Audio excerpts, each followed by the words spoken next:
Bom dia, amados, um ótimo final de semana. Aqui estamos mais uma vez com o programa Expressão da Fé. Obrigado pela sua companhia, obrigado a você que tem acessado o nosso site expressãodafé.com, interagindo conosco nesse ministério.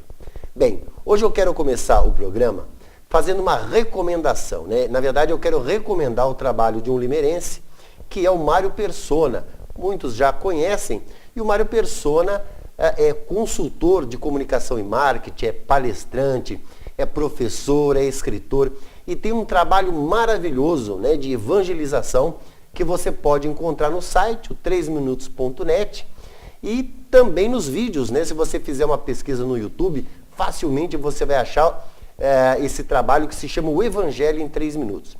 Então, como o próprio nome diz, são vídeos, né?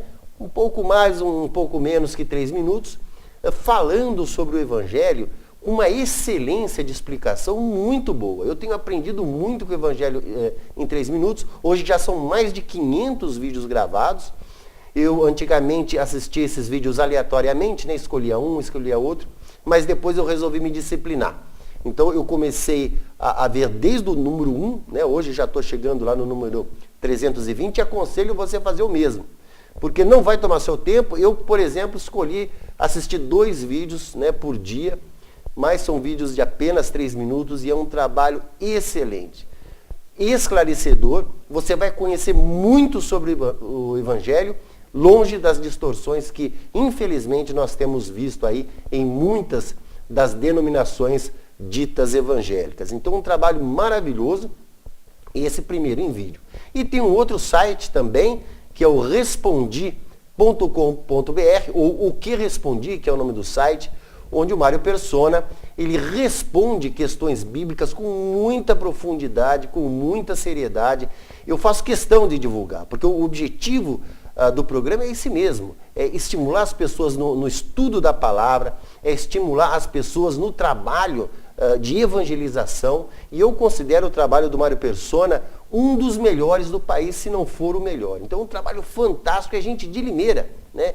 Que precisa ser valorizado, mas não é porque mora aqui em Limeira ou nasceu em Limeira, porque realmente o trabalho dele é maravilhoso e eu recomendo, né, para que você conheça, você vai ter um aprendizado. Eu tenho aprendido muito, né? Sou sincero em falar com o trabalho do Mário Persona. Bem, o assunto de hoje, que nós trouxemos hoje, é um assunto muito importante para a edificação da nossa fé, que é o Espírito Santo, né? Infelizmente também o Espírito Santo tem sido objeto de muita confusão por conta aí de uma interpretação equivocada dos textos bíblicos, mas nós vamos devagar, tá? Nós vamos engatinhar nesse assunto e vamos começar lá em Êxodo, né? Quando Moisés conduzia o povo de Israel pelo deserto e ele recebeu uma tarefa de Deus, uma tarefa bastante complicada.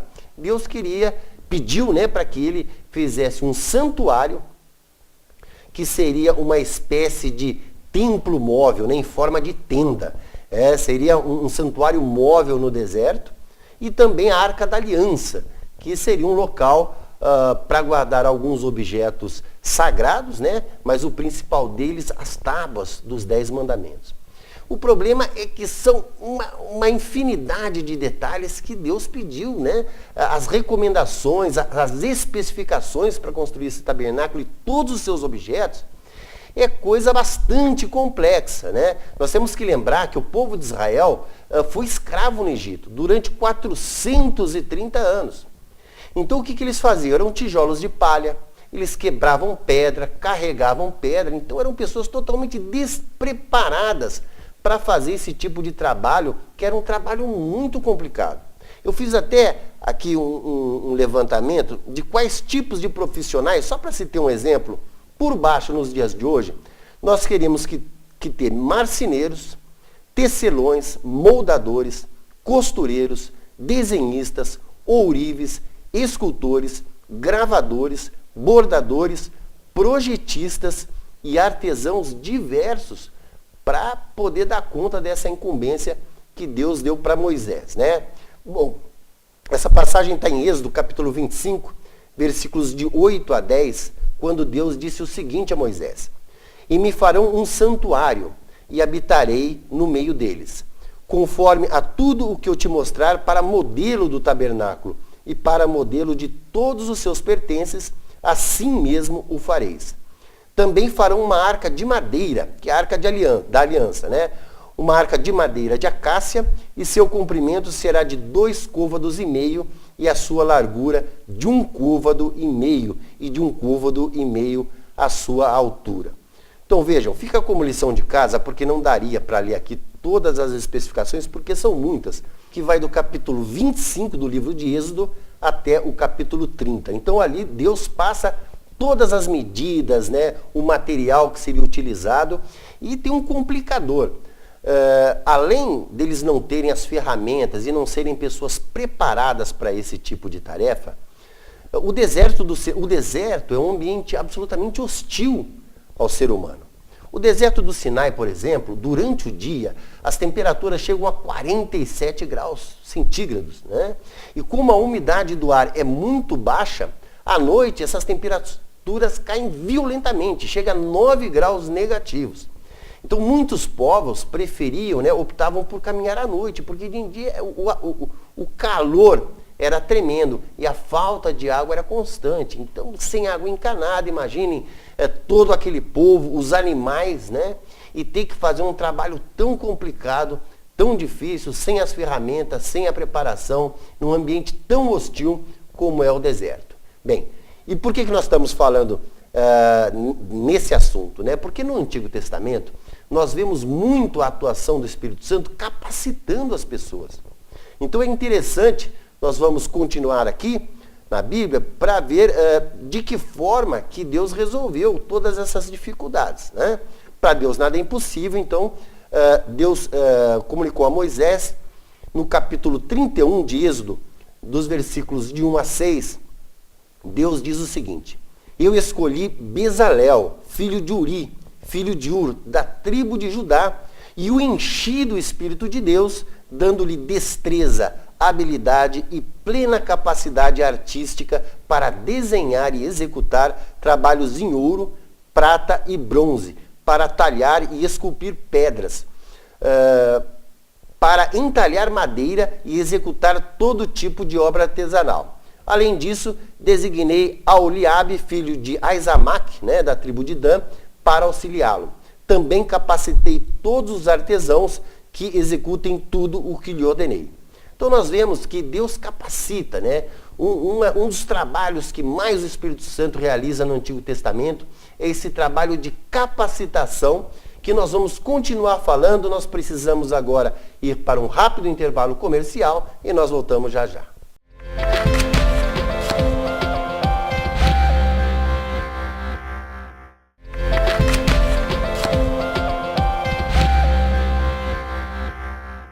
Estamos de volta falando da tarefa que Deus passou para Moisés, né, no deserto do Sinai, de construir o tabernáculo e também a Arca da Aliança, com diversas especificações, um trabalho bastante complicado. Bem, no capítulo 35, nos versículos de 11 a 19, nós temos assim, vamos dizer, um resumo, né, do que foi pedido. Então, o tabernáculo com sua tenda e sua cobertura, os ganchos, as armações, os travessões, as colunas e as bases, a arca com suas varas, a tampa e o véu que a protege, a mesa com suas varas e todos os seus utensílios e os pães da presença, o candelabro com seus utensílios, as lâmpadas e o óleo para a iluminação, o altar do incenso com suas varas, o óleo da unção e o incenso aromático, a cortina divisória à entrada do tabernáculo, o altar, né, dos holocaustos com sua grelha de bronze, suas varas e todos os seus utensílios, a bacia de bronze e a sua base, as cortinas externas do pátio com suas colunas e bases, e a cortina da entrada para o pátio e as estacas do tabernáculo e do pátio e suas cordas, as vestes litúrgicas para ministrar no lugar santo, tanto as vestes sagradas de Arão, né, o sacerdote, como as vestes de seus filhos para quando servirem como sacerdotes. Ou seja, o santuário era utilizado principalmente para os holocaustos, né? Para os sacrifícios de animais destinados a expiar o pecado dos filhos de Israel. Então era onde se realizaria todo esse trabalho sacerdotal, e cada vez que eles se deslocassem, isso tudo seria desmontado, né, e montado em novo local onde Deus, né, indicaria que eles ficassem. Bem, esse trabalho tem um detalhe interessante. Por exemplo, nós vemos em Êxodo, no capítulo 35, versículo 34, e Deus, né, concedeu tanto a ele, Bezalel, como a Oliabe, filho de Aizamaque, da tribo de Dan, a habilidade de ensinar os outros. Então nós vemos que não só o Espírito Santo capacitou, né, esses dois servos de Deus, como também lhes deu o talento, né, o dom de ensinar as outras pessoas, porque foram necessárias muitas pessoas para trabalharem nesse projeto, né, do tabernáculo e da Arca da Aliança. Bem, e finalizando, eles realizaram o trabalho, né, como nós vemos em Êxodo, no capítulo 36, versículos 22 e 23.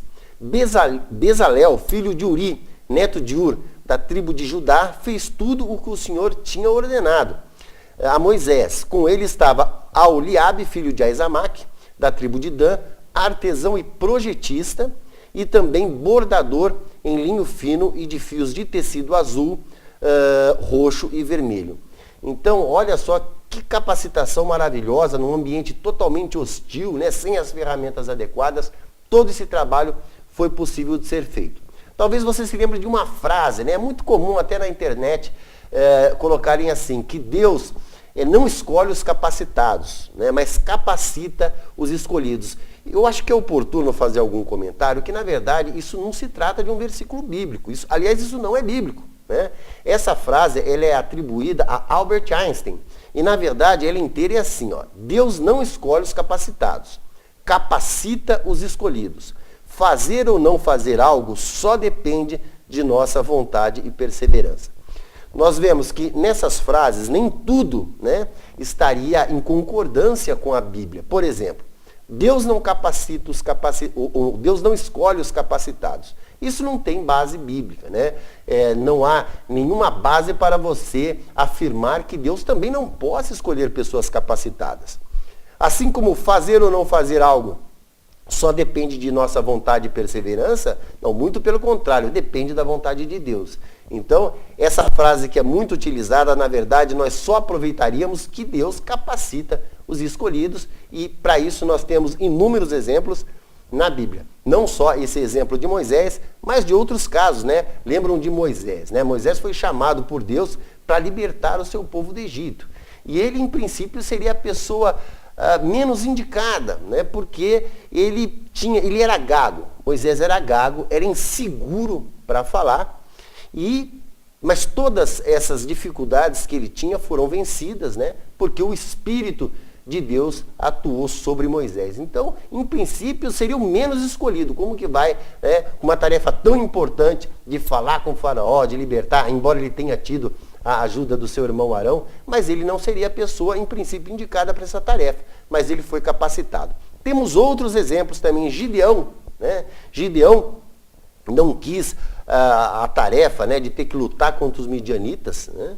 Ele era de uma família pobre e se considerava o menor, o menos importante da sua família, mas com apenas 300 homens, né, venceu um exército imenso, né, dos midianitas, e também foi totalmente capacitado. Parece até que Deus escolhia aquele que menos tinha condições. Isso em vários exemplos da Bíblia. Temos também a capacitação de Sansão, né? Gideão foi um juiz, Sansão também foi outro. O mais conhecido de todos eles, e é claro que a força que Sansão tinha, apesar de toda a sua desobediência, Sansão cumpriu, né, o propósito de Deus, livrando o povo de Israel, né, na ocasião dos filisteus, e a força que Sansão tinha, evidente que era fruto de uma ação divina, né? Era uma capacidade dada pelo Espírito Santo, não era uma força natural. E também o rei Davi, né? Davi, é interessante que quando o profeta Samuel foi na casa de Jessé, do pai de Davi, estavam lá todos os irmãos, menos Davi. E o pai nem se ligou, porque ele era o menos indicado, era o mais novo, né? Era pastor, estava pastoreando lá fora, e o menos que nem passava pela cabeça que Davi, tão jovem, né, poderia ser ungido para futuramente substituiu o rei Saul como rei de Israel. Então nós vemos que a capacitação, ela veio o tempo inteiro através do Espírito Santo. Mesma coisa os apóstolos, né? Nós temos aí uma exceção do apóstolo Paulo, que veio posteriormente, mas o apóstolo Paulo era um fariseu, estudou na escola de Gamaliel em Jerusalém, era uma pessoa culta. Mas a maioria dos apóstolos, né, os 12 iniciais, eram pessoas muito simples, né, na maioria pescadores, e foram totalmente capacitados pelo Espírito Santo a desempenharem a importante tarefa de dar, né, o start, o início do cristianismo nascente, né, do primeiro século. Ok? Nós vamos agora novamente para um rápido intervalo comercial e voltamos já já.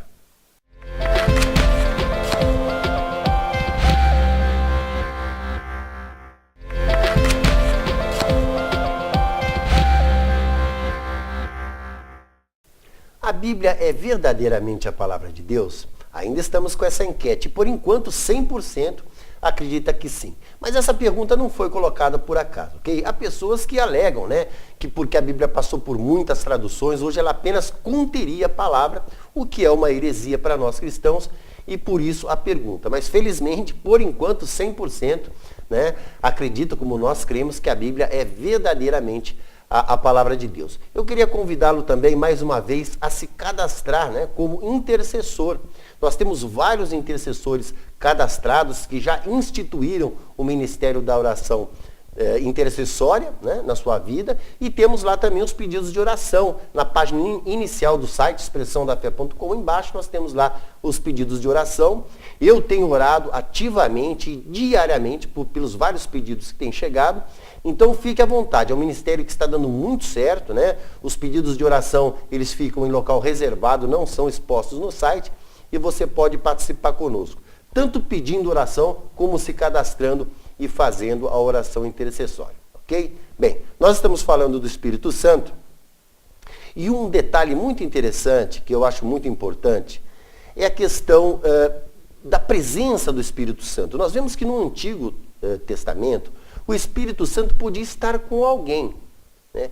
Mas não habitava, ele poderia ser retirado. Quando nós vemos, por exemplo, no primeiro livro de Samuel, no capítulo 16, capítulo 16, versículo 14, e o Espírito do Senhor se retirou de Saul. Saul é o rei Saul, né? Foi o primeiro rei de Israel, e atormentava um espírito mau da parte do Senhor. Então vejam, Saul foi ungido pelo profeta Samuel para ser o primeiro rei de Israel, né, depois do período de juízes.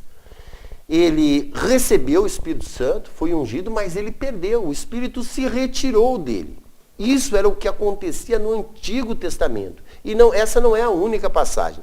Vemos, por exemplo, em Salmos, no capítulo 51, versículo 11, olha o que o rei Davi fala. Não me lances fora da tua presença, e não retires de mim o teu Espírito Santo.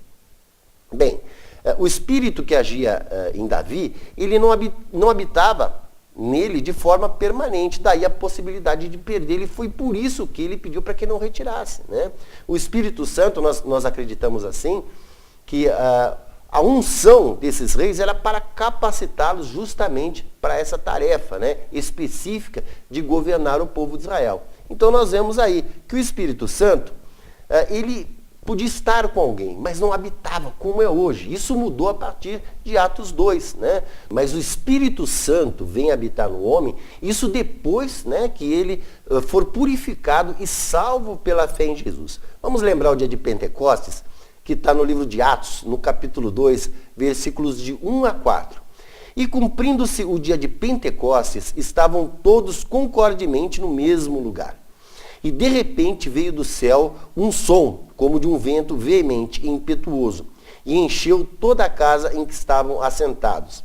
E foram vistas por eles línguas repartidas, como que de fogo, as quais pousaram sobre cada um deles. E todos foram cheios do Espírito Santo e começaram a falar noutras línguas, conforme o Espírito Santo lhe concedia que falassem.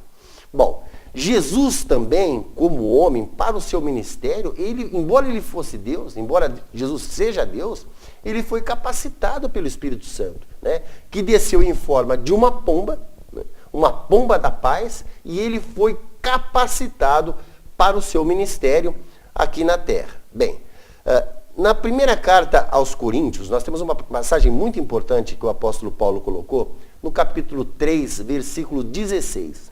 Não sabeis vós que sois o templo de Deus e que o Espírito de Deus habita em vós? Olha que responsabilidade, né? Muitas pessoas hoje salvas, né? Salvas pela fé em Cristo Jesus, acabam tendo maus comportamentos e que vão entristecer, né, o Espírito Santo. Isso é bíblico. Então, apesar de termos o Espírito Santo hoje, nós estamos num corpo de carne sujeito ao pecado e assim nós entristecemos, né? O Espírito Santo está em Efésios, na carta do apóstolo Paulo aos Efésios, no capítulo 4, versículo 30. E não entristeçais o Espírito Santo de Deus, no qual estáis selados para o dia da redenção. Olha que maravilha, né? O Espírito Santo é o selo, né? A garantia da nossa salvação. E você que é um irmão salvo, cuidado, né? Procure uma vida santa para que esse Espírito de Deus que habita em você não seja entristecido por causa do pecado, né? O pecado, todos nós somos pecadores, é claro, mas nós temos que evitar aqueles pecados conscientes e procurar ter uma vida regrada, uma vida santa. Bem, ao ser batizado por João Batista, Jesus também recebeu o Espírito Santo, como nós vimos, capacitando para o ministério. Então é muito importante entendermos, num primeiro momento, nesse estudo sobre o Espírito Santo, essa função que ele tinha no Antigo Testamento, né, de capacitar as pessoas. Vimos que no Novo Testamento, a partir do dia de Pentecostes, né, que era uma festa agrária, já existia o dia de Pentecostes, a infusão do Espírito Santo, o derramamento do Espírito Santo ocorreu no dia de Pentecostes. Então nós aprendemos e vimos que o Espírito Santo passou a habitar aqui na terra, né? São situações diferenciadas entre o Antigo e o Novo Testamento. E vimos também que mesmo no Novo Testamento, o Espírito Santo, ele continuou capacitando, né? Capacitou os apóstolos, capacitou o próprio Cristo e continuou fazendo esse trabalho de capacitação.